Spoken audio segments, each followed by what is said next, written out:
السلام علیکم، شام بخیر دوستو۔ کل ہم پاکستان کے طول و عرض میں اور سوشل میڈیا کے ذریعے سے ہمیں محسوس ہونے والی جو جنسی فرسٹریشن ہے پوری سوسائٹی میں پھیلی ہوئی ہے اس پر بات چیت کر رہے تھے، اور اس میں کوئی شک نہیں ہے کہ پاکستان کے طول و عرض میں ہر شعبے کے اندر، ہر کونے خدرے میں، ہر حلقے میں یہ ایک ایسا وائرس پھیلا ہوا ہے کہ جس سے اجتناب، جس سے بچنا قریب ناممکن نظر آتا ہے۔ اور ہمارے سوشل نیٹ ورک کے نمائندے، سوشل سوسائٹی کے نمائندے، سماج کے مہذب لوگ جن کو ہم کہتے ہیں، وہ بھی کوئی خاطر خواہ اس وائرس کو دبانے میں، اس خباثت کو دبانے میں کوئی بڑا کردار ادا کرتے ہوئے نظر نہیں آ رہے۔ مثال کے طور پر ہمارے مذہبی سماج کو اگر دیکھ لیا جائے پاکستان میں، تو پاکستان کے مذہبی سماج میں یہ اضطراب تو بہت زیادہ ہے کہ کسی نے ایک سٹیکر پھاڑ دیا، اس پر نبی پاک صلی اللہ علیہ وسلم کا نام لکھا ہوا تھا، اب اس انسان کی خیر نہیں، اس کو صفحہ ہستی سے مٹا دیں۔ کسی مینیجر نے اپنے ملازمین سے یہ کہہ دیا کہ نماز میں اتنا وقت لگا کر آتے ہو اور کام چوری کرتے ہو، اس پر ہم اس کو قتل کرنے کے درپے ہو گئے۔ لیکن مولوی عبدالعزیز جیسے جنہوں نے ایک معصوم بچے کے ساتھ زیادتی کی، اس کو ہم نے عدالتوں سے باعزت بری کر دیا۔ خدا بخش چھوٹو جیسے سندھ میں بچوں کے ساتھ ریپ کرنے والے کو ہم نے باعزت بری کر دیا۔ اور خانوال میں ایک بچے کے ساتھ درندگی کا اور انتہائی سفاکی کا، ہولناکی کا مظاہرہ ہو تو اس پر مذہبی نمائندے بڑی پوسٹ کے ساتھ اس پر آگے کہ یہ لبرلز اسی چکر میں رہتے ہیں کہ پاکستان کے مولویوں کو اکھاڑ پھینک دیا جائے۔ حالانکہ ہمارا دین سورۃ النور کو اگر آپ ملاحظہ کریں، الزانیۃ والزانی فاجلدوا کل واحد منہما مئۃ جلدہ، سورۃ النور واضح طور پر کہہ رہی ہے کہ زانیوں کو پکڑو اور علی اعلان ان کو 100 کوڑے مارو۔ بعض ائمہ کرام تو یہاں تک اس پر جو ہے سیر حاصل گفتگو کرتے ہیں کہ زانی کو مسلمانوں کے قبرستان میں نہ دفن کیا جائے، زانی کو مسلمانوں کی بستی میں نہ آباد کیا جائے، اور زانی کا جنازہ نہ پڑھا جائے۔ قرآن بڑے واضح طور پر وعید کر رہا ہے ایسے لوگوں کو سوسائٹی کے اندر ذلیل و خوار کر کے، سنسار کر کے برباد کر دینے کی۔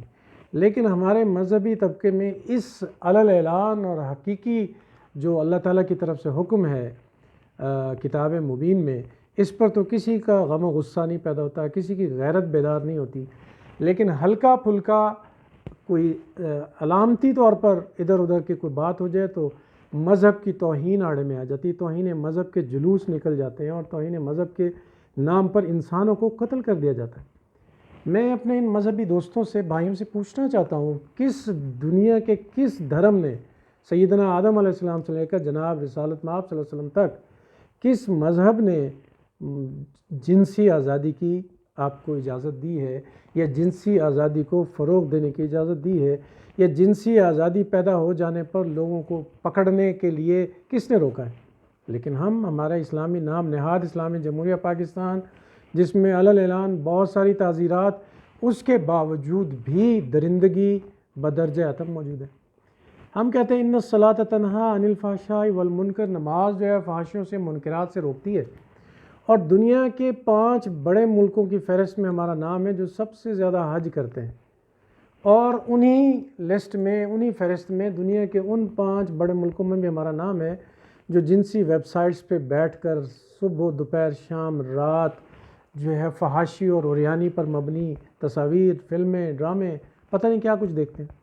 یہ اتنا دوہرا تضاد کس طرف ہے کہ ان الصلاۃ تنہی عن الفحشاء والمنکر کہاں گئی ہماری سوسائٹی کے اندر؟ پسماندگی کیوں ہے؟ جنسی ہیرسمنٹ اس قدر زیادہ کیوں ہے؟ کیونکہ ہم نے ہمیشہ سے تعفن پھیلایا ہے نظام کے اندر۔ سن 47 سے آج تک ہم نے گھٹن زدہ فضا پیدا کی ہے۔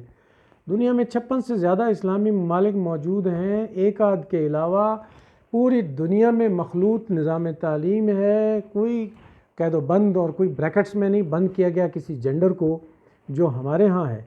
ہم نے پردوں میں چھپایا، 7 پردوں میں چھپایا، اسکول کالجز علیحدہ کر دیے کہ یہ کہیں اکٹھے ہو کے گمراہ نہ ہو جائیں۔ لیکن گمراہی اس قدر بڑھ چکی ہے میرے دوستو کہ ایک سروے میں پڑھ رہا تھا کہ پاکستان میں جنسی دھندے سے وابستہ، اپنی عزت بیچ کر پیسہ کمانے والے، اور اس پیسہ کمانے والوں میں سب سے کم عمر بچیاں میٹرک اور ایف ایس سی کی بچیاں دنیا کے اس 10 ملکوں میں پاکستان شامل ہے. آپ ذرا اندازہ کریں لا حول ولا قوت، کہاں گئے ہمارے وہ 7 پردے اور حجاب اور حدود و قیود اور وہ ساری چیزیں. اس کا مطلب یہ کہ ہم ڈرامہ رچا رہے ہیں. ہم نے اس قدر زیادہ اس ملک کے اندر قدغنیں لگائیں، اس ملک کے اندر حبس پیدا کی، لوگوں کو دبا کر رکھا تاکہ یہ باہر کی دنیا کو، باہر کی فضا کو نہ دیکھ سکے، دبے رہیں، گھٹے رہیں. یہ گھٹے رہیں گے تو یہ غلام رہیں گے. اس گھٹن کا، اس تعفن کا، اس حبس کا آج یہ المیہ ہے کہ میٹرک اور ایف ایس سی کی بچیاں پاکستان میں جنسی دھندوں میں ملوث ہیں. شہروں کا ذرا احاطہ کیجئے، سروے کیجئے، دنیا میں نکلیں. صرف گھروں میں بیٹھ کر واعظ و تبلیغ مت کریں، گھروں میں بیٹھ کر یوٹیوب کے چینل چلا کر واعظ و تبلیغ نہیں کریں، دنیا میں نکلیں. سوسائٹی میں کیا ہو رہا ہے، کس قدر گمراہ کن اور کس قدر جہنم کدہ بنی ہوئی ہے ہماری سوسائٹی. لیکن ہم ہیں کہ ٹس سے مس نہیں ہو رہے. مدارس میں، سکولز میں، کالجز میں، یونیورسٹیز میں ریپس ہو رہے ہیں. امریکہ، کینیڈا کو، برطانیہ کو تو ہم کافر معاشرہ قرار دے کر، جہنمی معاشرہ قرار دے کر، خود کو کنتم خیر امت اخرجت للناس والے کہہ کر بڑے فضائل اور فضیلتیں بیان ہو کر خوش ہوتے ہیں. لیکن ان معاشروں میں، امریکہ میں، کینیڈا میں، برطانیہ میں جو گینگ ریپس اور ریپس کے جو رپورٹ ہو رہے ہیں، واقعات رجسٹر ہو رہے ہیں، وہ پاکستان کے مقابلے میں 100 گنا کم ہیں. اندازہ کیجئے، جہاں دن میں 5 مرتبہ ہر کونے خردرے میں ہر مسلک کی اذان گونجتی ہے، نمازیں پڑھنے والے ہیں، حج کرنے والے ہیں، قرآن پڑھنے والے ہیں، صوم و صلات کے پابند ہیں، اور دوغلے ہم اس قدر ہیں، منافق ہم اس قدر ہیں. یا ایھا الذین آمنوا لم تقولون ما لا تفعلون. جس پر عمل نہیں کر سکتے اس کی واعظ و نصیحت کیوں کرتے ہو؟ اور آپ دیکھ لیجئے کہ ہمارا سوشل میڈیا ہماری سوسائٹی کا ایک بہت بڑا مظہر ہے. تو اس سوشل میڈیا میں سب سے زیادہ فین فالوئنگ لڑکیوں کی ہے، اور ان فین فالوئنگ کو اگر ٹٹول لیں، ان میں بڑے پڑھے لکھے، بڑے سلجھے ہوئے، بڑے عالم فاضل، بڑے جید قسم کے لوگ ہیں. یہ اس قدر خوف و ہراس کس طرح؟ پھر کچھ لوگ یہ کہیں گے کہ شادیاں نہیں کی جاتی، دیر سے کی جاتی ہیں، اس لیے یہ مسائل پیدا ہو رہے ہیں. وہ بھائی شادی شدگان کا آپ اگر سروے کر لیجئے، پاکستان میں شادی شدگان جس قدر بھوکے ہیں، لندے ہیں، ترسے ہوئے ہیں کہ شاید نوجوان جن کی شادیاں نہیں ہوئی وہ نہ ہوں. یہ سوسائٹی کا ایک بہت بڑا المیہ ہے. اس کو اگر چیک کرنا ہے تو سوشل میڈیا کے تمام چینلز کو کریت کے دیکھ لیں. اس قدر ہمارا یہ سوسائٹی دیوالیہ پن کا، اخلاقی دیوالیہ پن کا شکار ہے. والدین ہیں، ان سے اپنی ذمہ داریاں نہیں سنبھالی جاتی. والدین کے اندر جب لسٹ موجود ہے تو بچے کس قدر، کس نوعیت کے پیدا ہوں گے. یہ مسائل ہیں جو 75 سالوں میں پاکستانی سوسائٹی اخلاقی چیلنجز سے نہیں نکل سکی. ترقی تو ہم کب کریں گے؟ صبح میں خبریں سن رہا تھا، ہندوستان دنیا کے 12,000 فٹ کی بلندی پر دنیا کی طویل ترین ٹنل بنا چکا ہے، جو لداخ سے لے کر سری نگر تک پہنچ رہی ہے. اور اس کے نتیجے میں 6 مہینے جو یہ سرحدی راستے بند رہتے تھے، اب ہمیشہ 2400 گھنٹے اور سارا سال کھلے رہیں گے. اور ان کی فوجیں بڑی مستعدی سے ہندوستان سے چین اور پاکستان کے بارڈرز تک کوئک رسپانس کر سکیں گی. دنیا کدھر جا رہی ہے؟ ہمارے اخلاقی چیلنجز نہیں نکل رہے. ہمارے ہاں بچوں کا ریپ ہو جاتا ہے، اس کو جسٹیفائی کرنے کے لیے بہت بڑے بڑے بلند و بانگ قسم کے لوگ آ جاتے ہیں. کس قدر ہولناکی ہے ہمارے معاشرے میں، کس قدر فرسٹریشن ہے ہمارے معاشرے میں. ہم نے تعلیم دی، تربیت نہیں دی.